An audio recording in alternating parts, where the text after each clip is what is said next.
votação. Para declarar voto, senhor. Em votação. Para declarar voto. Para declarar o voto, vereadora Daiane Mello.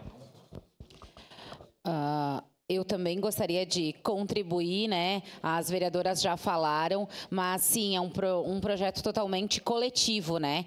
Não só das 7 vereadoras mulheres dessa casa, mas principalmente das servidoras, falar o que a vereadora Marisol nos trouxe, né? Que vivenciam o dia a dia dentro dessa Câmara de Vereadores. Então, parabenizar a Jaque e todas as nossas assessorias que se envolveram nessa construção. E realmente, para pensar nisso, na questão da prevenção, colocar todos os protocolos, inclusive para posterior, para daqui a pouco alguma coisa acontecer e isso ser responsabilizadas as pessoas, mas principalmente na prevenção, na questão das informações serem divulgadas e a nossa comunicação ser mais clara e objetiva quanto ao assunto. Então, com certeza, votarei favorável, porque é uma construção das 7 vereadoras dessa casa, independente de partido político, independente de ideologia, mas pensando sim nas mulheres e na violência que acontecem todos os dias ali fora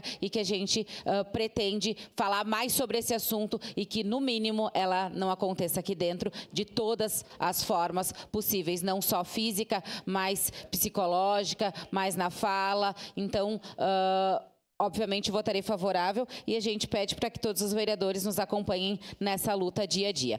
Muito obrigada, senhor presidente.